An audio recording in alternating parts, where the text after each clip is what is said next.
Time travel is usually considered the stuff of science fiction, an impossibility except perhaps in a very distant, super advanced future. But is it really so impossible? Today, we'll be discussing two stories of people who believe they've traveled through time.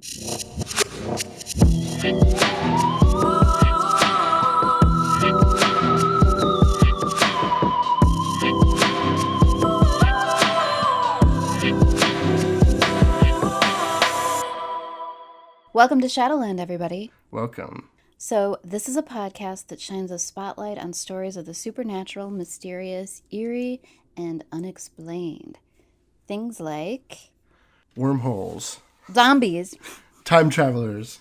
contemporary dinosaurs, The soul. stargates, Miracles. black elk, Auras. premonitions, Other dimensions. alien abductions. Stargates. Did I say stargates? I said stargates. Oh, you said stargates. Bigfoots. I did. Maybe we should do stargates I think we should soon. soon. Okay. You get the general idea. Yes, all kinds of stuff like that. So I'm Christina Callery. And I'm Seth Jablon. And today we're going to talk about...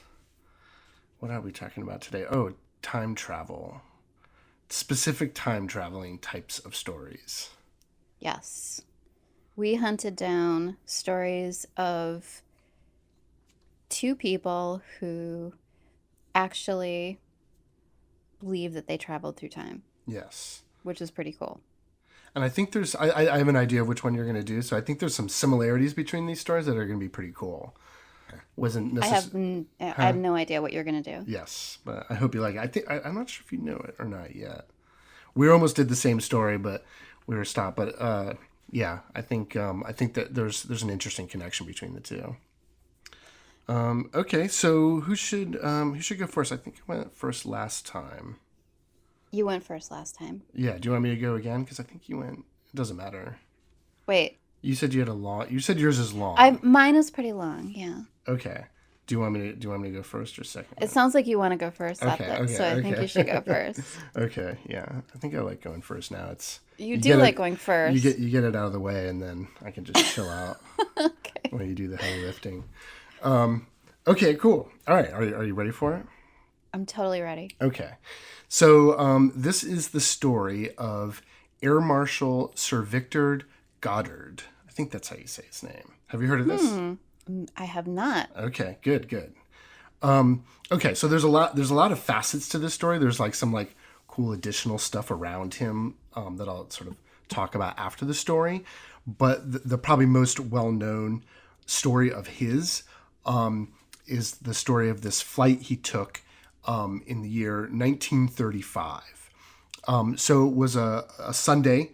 So obviously he's a pilot, and he was going for an overnight visit, like a weekend type trip, from his home base in Andover, England, over to an abandoned airfield at Drem, not far from Edinburgh in Scotland. I think he might have been originally intending to go all the way to Edinburgh or something, but decided to go to land at this abandoned air base, or he sort of flew over it or whatever it was. But basically, this airfield, Drem, had been constructed during the First World War and had since fallen into disrepair. So it was all overgrown, and the hangars were falling apart, and there was like cows and stuff walking around.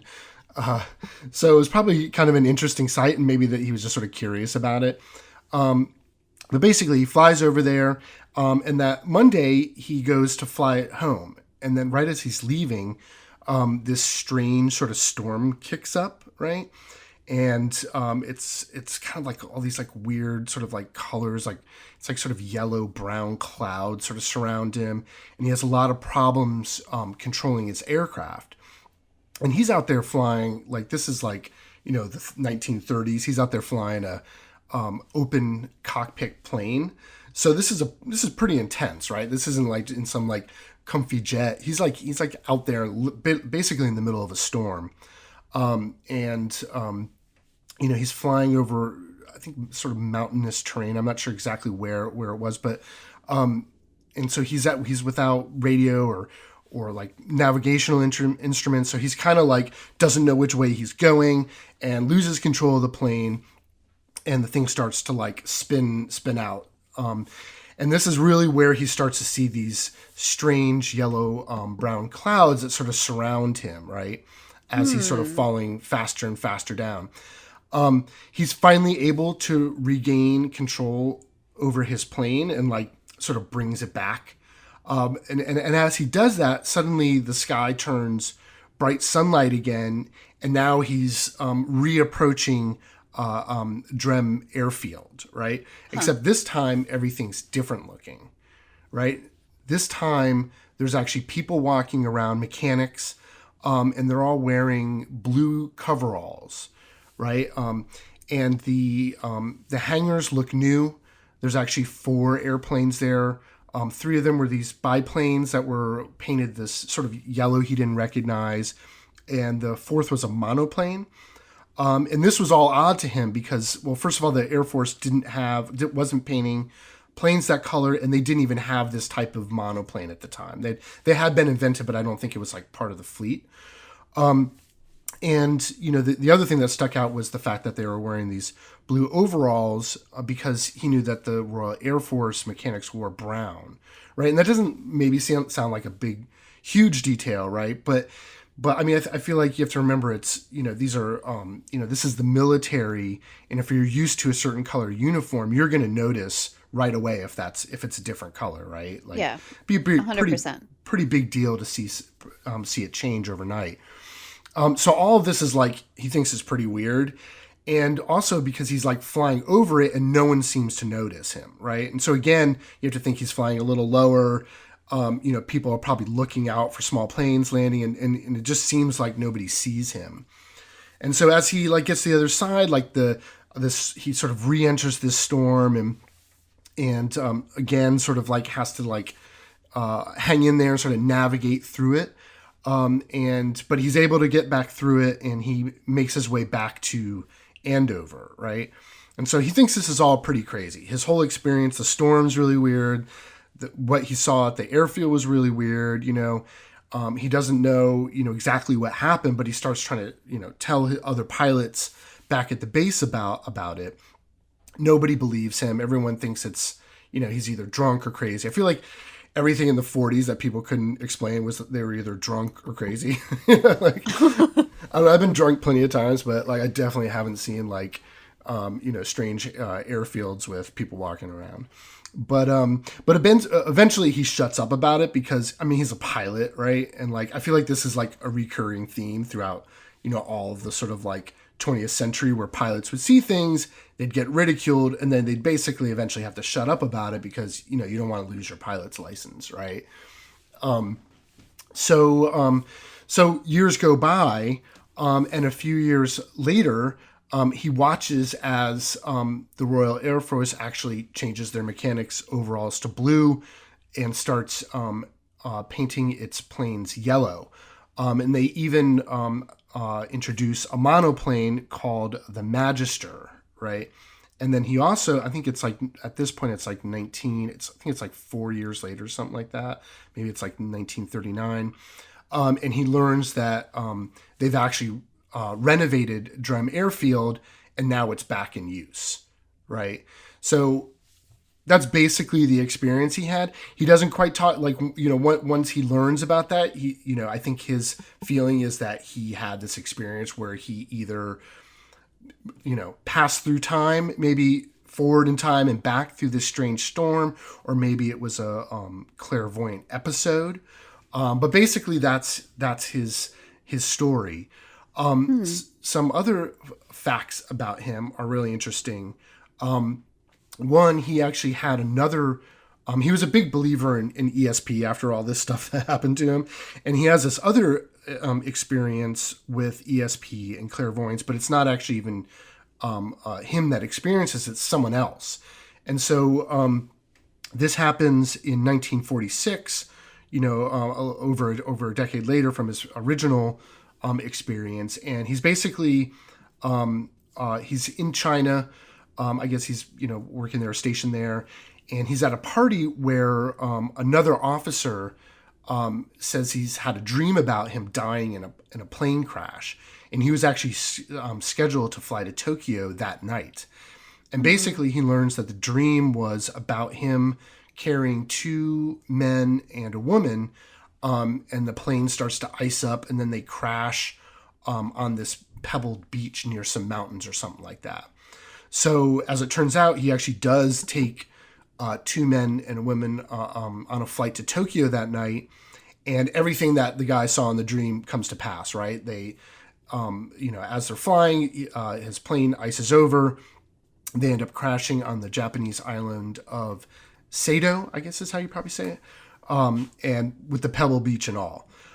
He didn't die, obviously, and no one else was injured.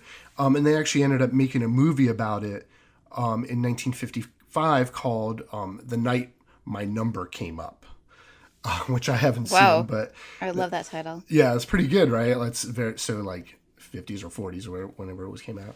But yeah, I haven't seen it. Yeah, so he's got all these like strange things happening around him in his life. And one more little fun fact. Before all this stuff happened, he was actually involved in another strange occurrence. And this happened back in early 1919, just as World War One was ending. And basically, it's that there's this strange photo that was taken of him and his squadron at the end of the World War. And basically, I think like something like 200 airmen and women are shot in this single photograph. But it turns out that there's this really like strange ghostly face right next to his that him and his squadron identify as Airman Freddie Jackson.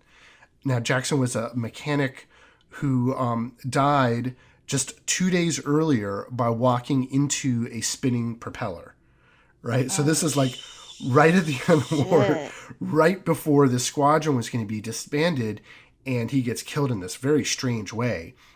And so the face is in the photo is actually grinning. I'll send it to you. We'll put it up on the Instagram.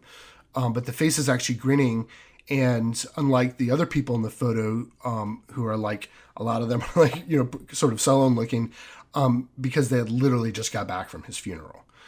So, Whoa. yeah, isn't that crazy? So So he was like photobombing. yes, photobombing.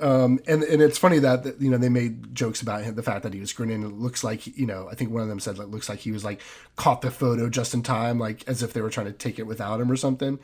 But it's just like such a weird, so this guy has all these like weird occurrences. First, this sort of ghostly figure, and then later he has this, very strange experience where maybe there's some aspect of clairvoyance or ESP, or maybe, So he's kind of tapped in. he's tapped in some way. And I mean, he does believe that he traveled through time. Like, I think, I mean, he's not sure about exactly what happened, but, a moment of clairvoyance, I think, might be a little different than this feeling that you've actually traveled somewhere. But I mean, I don't know. I've, never had that direct experience, but he definitely believed it.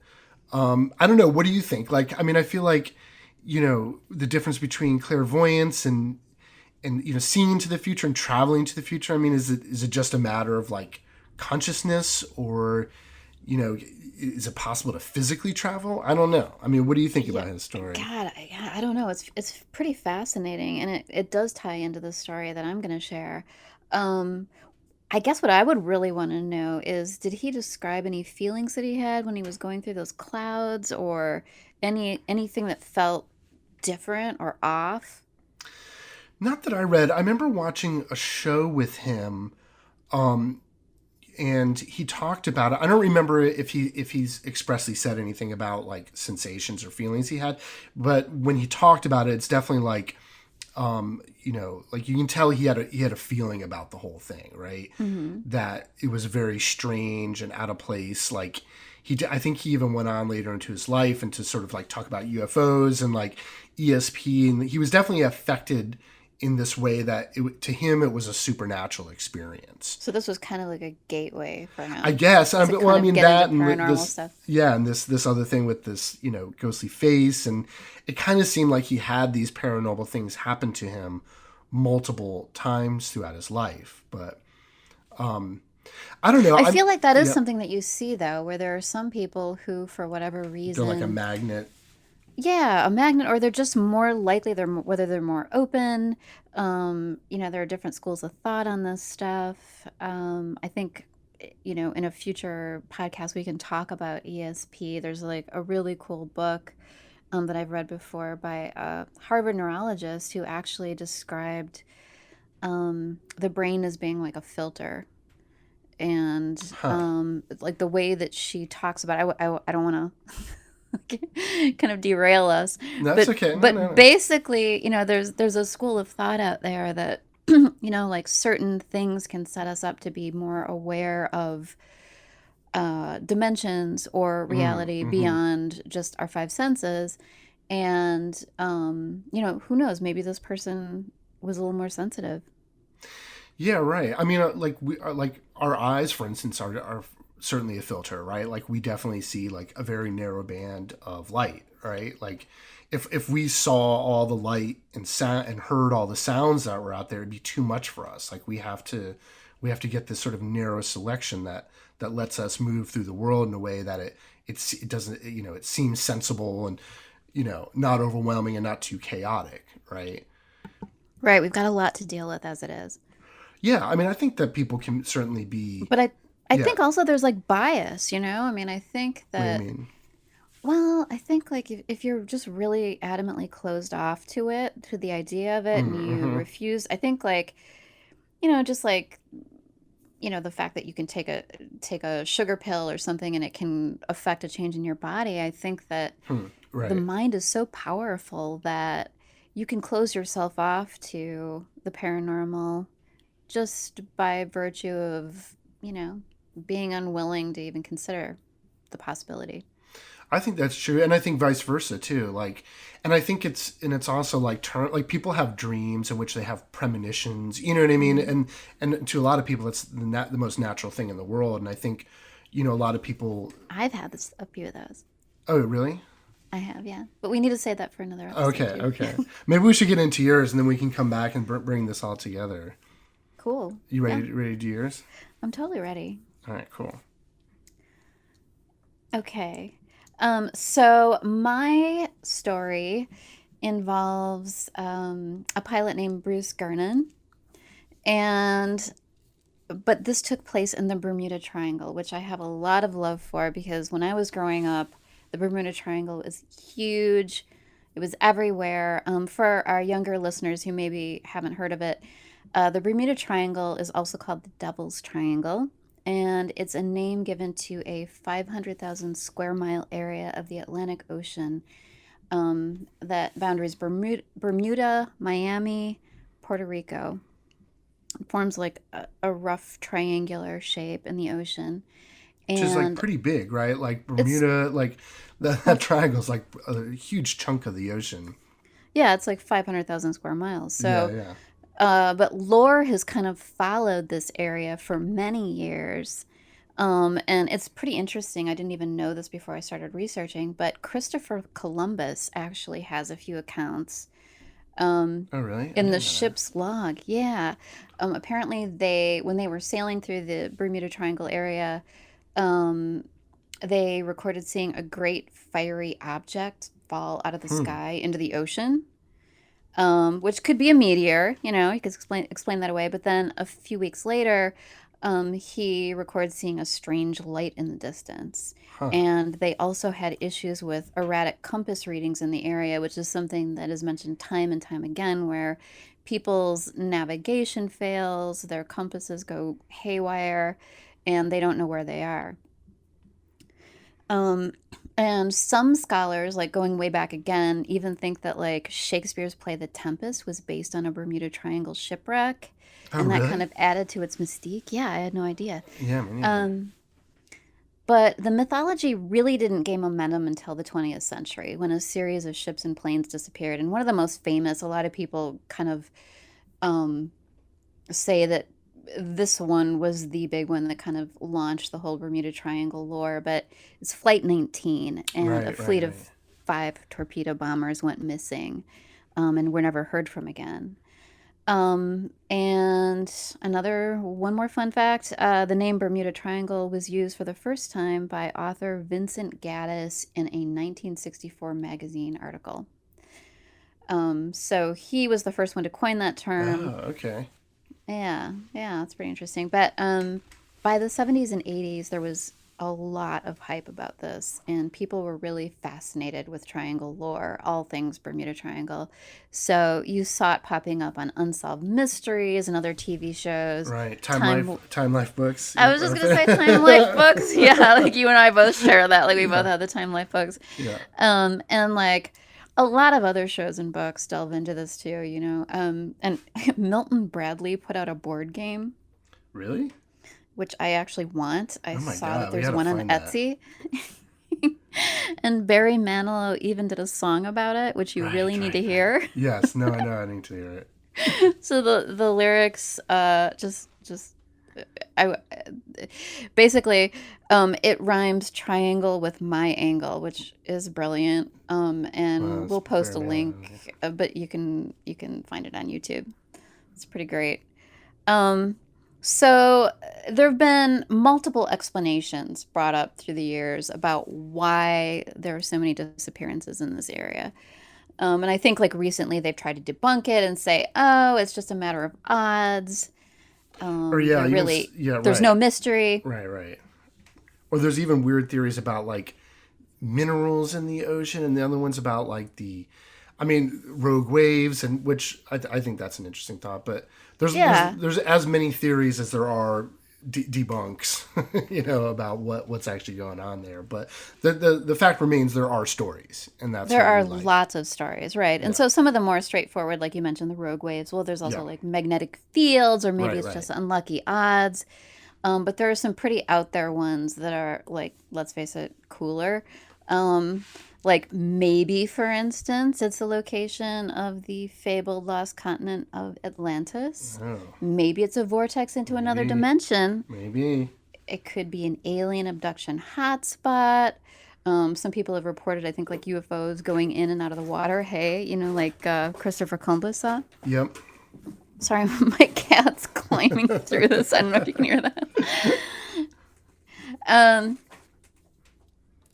and sorry, Francis derailed this podcast. That's okay. That's Francis, she okay. came to Let's say keep going. hi Let's and go. just sort of okay. Francis can be part of the podcast. Okay, okay, but I my feel I like think there's a my lot of cats in podcasts these days. okay, yeah, Francis, welcome. So, but basically, one of the last ones that I want to bring up, just because it's so crazy, is that maybe the Bermuda Triangle contains the gates of hell. Like it's a Whoa, portal I haven't into heard that hell one. Yeah. itself. Yeah, Oh, I I guess I brought that have. one Yeah, before. yeah, right, right. They call it Devil's Triangle Portal into Hell. But I guess that's also not like a weird thought, right? Because like in the Odyssey, there was a place in the ocean that you went into the underworld, right? That's like part of his journey, even. Mm-hmm. It's a little Greek Yeah, mythology I'm just throwing in there. yeah. I think like you see like watery places a lot Yeah. in mythology. Uh, but basically, my story kicks off on December 4th of 1970 when Bruce Gernon, who was only 22 at the time, set off in a Beechcraft Bonanza A36 plane from Andros Island in the Bermudas to Miami. So they were heading toward Miami. It was exactly 3 p.m. when he left, and it had been raining earlier pretty heavily, but it had cleared up by now, so they had blue skies. And the trip was supposed to take about an hour and a half. He was there. His father was there, who was helping. He was like the main navigator, and they had a business partner along also. So there are three people in this little plane. And at this time, when they took off, Bruce radioed Miami to check on the weather conditions, and they told him, "Hey, it's clear most of the way, all the way from the Bahamas, almost till Miami, except when you get there, there's a few scattered thunderstorms, and you can easily navigate around them." However, when he uh, took off and started flying, he saw this strange elliptical shaped cloud. And he described it as looking like a lenticular cloud, But those are usually found at heights of 20,000 feet, and this one was only around 500 feet above the ocean. Oh wow. There's lenticular clouds. The ones that like kind of look like UFOs, right? Like Yeah, yeah, yeah, like they're like rounded and yeah. spherical shaped clouds with like defined edges. So he decided to climb over it, and um, but as he climbed, he saw that the cloud was actually changing formation Whoa. and expanding at this incredible rate. So he said, it had spread out all around me as far as I could see. My visibility was at least 10 miles. I was climbing at 110 miles an hour, and this cloud was spreading way faster than that. It caught up to the aircraft at about 4,500 feet, and visibility went down to nearly zero. So he broke free of the cloud, got above it, and then he could only get like 100 or 200 feet above it before it would catch up to him again because it was Like it was expanding so. chasing, or like it was chasing, Yeah, or like it's expanding so oh quickly, wow. or trying to overtake the plane. Whether there's any like consciousness behind this or not, Right, right, right. It who was just knows? getting bigger It and was just like getting bigger and yeah. expanding at a crazy rate. And this happened like five more times where he would get just above it and the cloud would be expanding and grow and overtake him again, and he'd have to fly above it again. So finally, at 11,500 feet, they finally broke free of the cloud. And by this time, it had turned into what looked like a huge squall. But instead of like the typical jagged edges that that kind of a cloud would have normally, it was this perfectly curved semicircle. He described it as almost symmetrical looking. So it's a really weird, notable thing that he's seeing. He's fascinated by this. So he continued flying and ran into another squall just like the one he'd escaped. And at that point, he realized that the storms were actually kind of wrapping around and joining together. Oh, So as they're crazy. expanding, they're forming this shape and sort of wrapping around and meeting. Like sort of like a Mobius strip of like storms or clouds or whatever. Yeah, he describes it like a donut. Oh, crazy. And then he said because he was young and according to him he was like pretty fearless, he decided to rely on his navigational instruments and actually enter the storm to kind of check it out. And he said that at first, when he flew into it, it was pretty calm. He had pretty good visibility. He could see these flashes of lightning, but no bolts. It just sort of like it would like light up the clouds as he was flying. But as he got further into the clouds, the lightning flashes increased, and it got harder and harder to see in this dense, dark fog that now surrounded the plane. And it got to the point where it was like black and white, where it would be completely dark, and then the lightning would flash, and he'd have visibility for just a moment until it went dark Whoa, that's again. really intense. Yeah, it was super intense. So by this point, he's Yeah. like, okay, we got to get out of here. His dad's like, probably let's get the hell out of here. Right. So he adjusted his navigation and just headed due south to exit this storm. And he said, I'm flying along the edge of the storm, and I can see how it's curving back toward where I'd come from. And I realize this thing is connected, and I'm trapped inside this huge donut shaped storm with the inside opening that would be around 30 miles. I wasn't sure what to do, so I kept going, and then I saw where the two ends of the storm met. So basically, if you can envision this, it's just kind of coming together and, like I said, sort of a donut shape. And where it met, the storm formed a valley between the clouds. And he said, so I figured that opening is aiming toward Miami. Mm-hmm. I can just go through there. So he aims to go right through the eye of the storm. And as his plane starts going into the opening of this like donut storm, it formed a horizontal tunnel. So he's like flying the plane through a tunnel, and he estimates that it's about 10 miles long. And he said it was around 1,000 feet in diameter, but it appeared to be shrinking in size, so he could see it kind of shrinking in on his plane as he's flying. Um, so he wanted to get out of there as quickly as he could and get to the other side, get to Miami. So he accelerated the plane to 230 miles an hour and headed straight into this opening. And he said, quote, "As soon as the aircraft penetrated, an amazing thing happened. Instantly, these strange lines formed, and they were like hovering maybe 500 feet from the walls of the tunnel. They were made up of a series of clouds about the size of a school bus, and they were broken apart but connected in a line. They continued all the way to the other end of the tunnel in a swirling type of motion, and it looked like looking through a rifle barrel where the spiral goes through it, and it was slowly rotating counterclockwise." Wow. It It's was pretty crazy. I mean, it's like, pretty crazy, yeah, right? yeah. Um, so then he said that like at the other end of the tunnel, it just looked like bright blue skies with the sun shining in. So like the edges of these clouds had kind of a silvery sheen where the sun was hitting them, and the spinning clouds were sort of a dull gray color. So he figures, okay, this tunnel is about 10 miles long. It should take me about 3 minutes to get to the other end and get out of here. But it only took 20 seconds.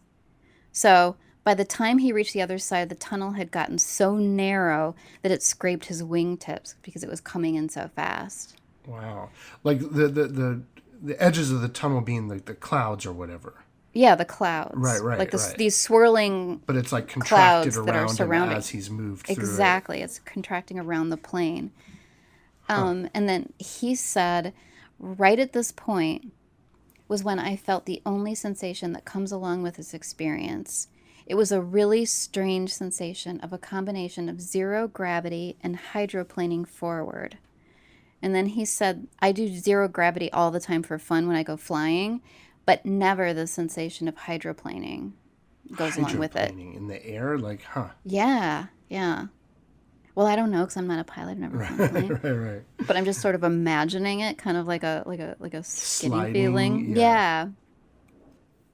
So that lasted about 10 seconds, that sensation. And while that was going on, he looked behind him and saw the tunnel actually collapse and turn into just like a slit. And now the slit opening is rotating clockwise. And the clear blue sky that he had just entered instantly vanished. And now, and this is sounding more and more like your story, kind of, he said that he was in this strange fog and it was sort of a yellowish gray Uh-huh. color. Right, right. And then all at once, this sensation of the zero gravity and the hydroplaning went away. And he looked at his instruments and he sees that his compass is spinning all by itself. So you have this like classic Bermuda Right, Triangle right, right. experience of Like, the compass going crazy. yeah, all the instruments are going wacky, and yeah, something's external is influencing this. Right. So he said that when he entered the tunnel, he was about 100 miles from Miami. And he verified it with his father, who was this expert navigator. But when he came out of the tunnel, he figured, okay, it's about 10 miles. He figured they were like still 85 or 90 miles from Miami. So he tried to verify it with his instruments. He wasn't able to get an accurate reading. He asked his dad to help. His dad couldn't get a position. The instruments were just clearly malfunctioning. So he contacted the Miami radio control and got a hold of them.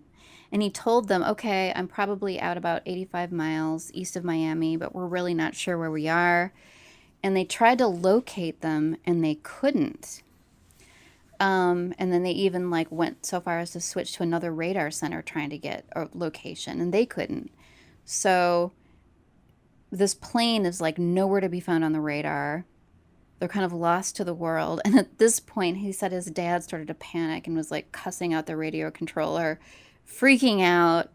And something else happened. It was really kind of strange. He said that the business partner who was riding with them started mumbling incoherently at the time.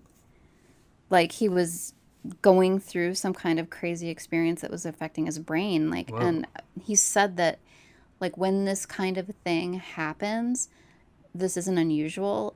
It's one of the effects that you can have. It can also make you feel kind of sick and nauseous, and like really disoriented. But he just has to focus on flying and getting them, to Miami Right, if he right. can. They're out over the So, water now or something, like, or yeah, somewhere they're that out they on the just, other side of it, but they don't even right, know but where they they have are. no No one, idea where they are. Right. right, no one can locate them. So he said that after like a few minutes, another incredible thing happened. He said these strange lines formed around the airplane parallel to the direction of our flight. And then the lines turned into these cracks and they looked like slits. And he could see the blue sky on the other side of them. It was sort of like a rip. And he said they kept getting wider and wider. And so you could see more and more of the sky until they were completely gone. And then he was in totally clear blue sky. And so at that point, he turned around and he just expected to see a huge storm cloud or huge bank of clouds behind him, what he had just come through. And it was all blue sky, Whoa, that's crazy. isn't it? Yeah. It's really weird. So, and at this very moment, the radio controller came back on the mic and he was yelling. He was super excited that he spotted their airplane and they're directly over Miami Beach. So Bruce looked at his watch and he saw that they'd only been in the air for about 33 minutes. So he said, so I should maybe be 80 miles or so east of Miami. And I told them, hey, you've got the wrong airplane. But then his eyes focused. He looks down and he sees Miami Beach directly below them. So this entire flight, which should have taken an hour and a half, only took 48 minutes. It was half the time. So Bruce really thinks that he traveled through time, that he experienced a kind of a time warp, and he calls the phenomenon that enabled this an electric fog or a time Right, storm. right. And he thinks that it's a rare but natural phenomenon that can make this happen.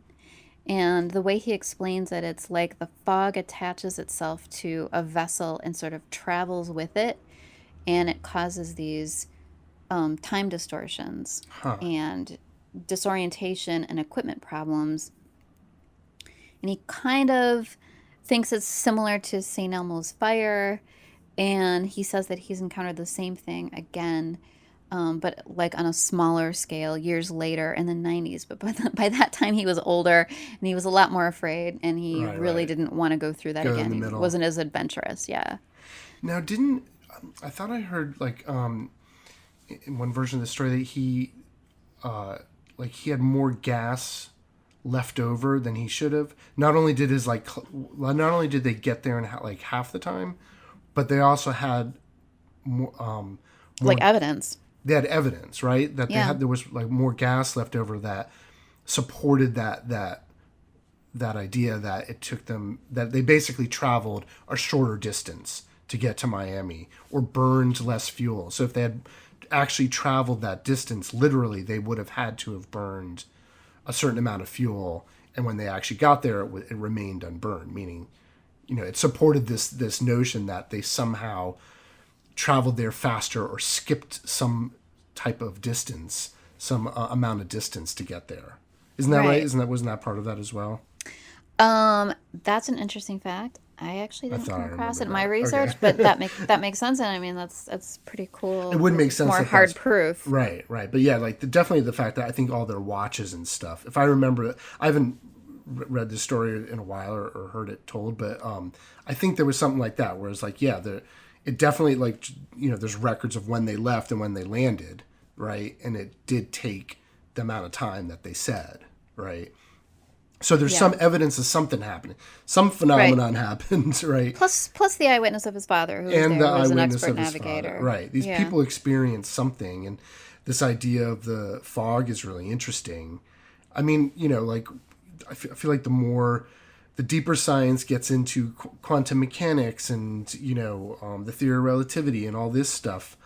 I think even Stephen Hawking talked about how gravity is actually unstable. That the space time continuum can have weird tears and and holes, and it's porous in a way that maybe we don't really understand yet. And so the idea that that something could slip through or something like that for a moment, or I don't know, it doesn't seem that out there to me. Yeah, this doesn't seem very crazy. I mean, the story itself doesn't seem crazy. It's not like they Right. saw flying dragons or, I Right. mean, they're not describing anything that's beyond the realm of They're describing a possibility. natural phenomena, just like you said, Right, like whatever it was a natural phenomena, right? These weird clouds and this, seeing the sky change, and I mean, right. I'm And it's interesting that your story had the clouds I with know, like the isn't that strange cool? colors. Yeah, and yeah, that's why I was asking you like if he described his sensations. Yeah, but yeah, it's interesting, like just this notion that you know out there, if out there somewhere in the air, that there's these natural occurring phenomenon that people have experiences in. You know what I mean? Like whatever happened, we don't necessarily know, but something happened that that they had a direct experience with. I'm sure there's all kinds of weird weather. And I'm sure these pilots are experienced to some degree, but there's also something. There is something I guess paranormal, supernatural about it, and supernatural just means we just don't understand it, right?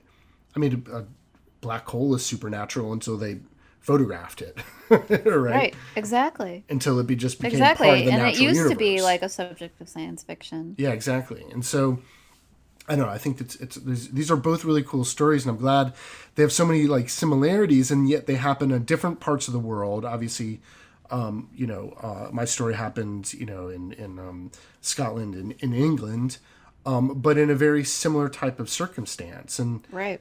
there's all these stories from pilots. I feel like they've gotten it's they've always been in the center of these sort of phenomenon, but somehow their testimony is often discounted, even though it's like especially in the military, to be a pilot, like you have to have a certain like stable type of personality, and like I think even in modern times they have psychological evaluations, especially for like fighter pilots and stuff. And so I mean, I think the original flying saucer was spotted by an Air Force pilot. The Air Force just released all those the footage of admitted that they've been seeing UFOs for a long time. Like these guys see stuff, they experience stuff, and we trust them to fly us from one part of the world to another. But when they're like, "Oh no, these things definitely happen," we're like, "Yeah, but you're probably just tripping," you know. you know, Yeah. like Foo Fighters and all that, right? The Foo Fighters from, was it World War II or World War One or whatever?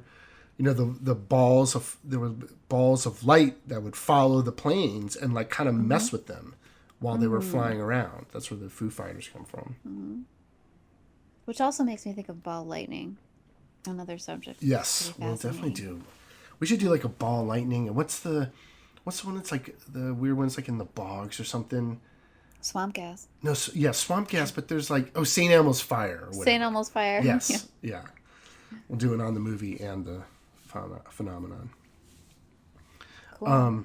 Well, those were cool. Those were fun. I'm glad we did that. So they're so specific to each other, but like it's like time travel, but it's like time traveling pilots or something. Exactly. Yeah. Yeah. Cool. And so yeah, maybe we'll do something different coming up. I mean, I still want to do like a synchronicity episode. I still want to do a ghost town, or I like when we do these like super specific ones, because I feel like they get more niche or something. Yeah. Well, I mean, it also kind of opens up more stories, because I Yeah, feel like when yeah, you look into any, uh, well-known paranormal topic, there are always like the headliners, yeah. There's the headliners, right? And like, right? So we're kind of delving in a little bit deeper. yeah, yeah. I was thinking about the guy who built the Integratron. Do you know that place out in, was it like Landers near a Joshua Tree outside of L.A.? And he built this thing, and maybe we'll do a story about him. And it was about like was supposedly he was building it to be able to like view the past and future remotely and all this just like weird stuff. And just it's reminded me, just this subject has sort of reminded me of that. And yeah, maybe we'll do a story about that one too. Yeah, we should. Also, like dark matter, Dark matter. Yep. weird science. Yeah, let's do some weird science ones. Okay, All right, cool. Well, that was fun. very cool. So I guess we're all done then. I guess we're done. Okay, until next time. Until next time. Bye bye. Bye.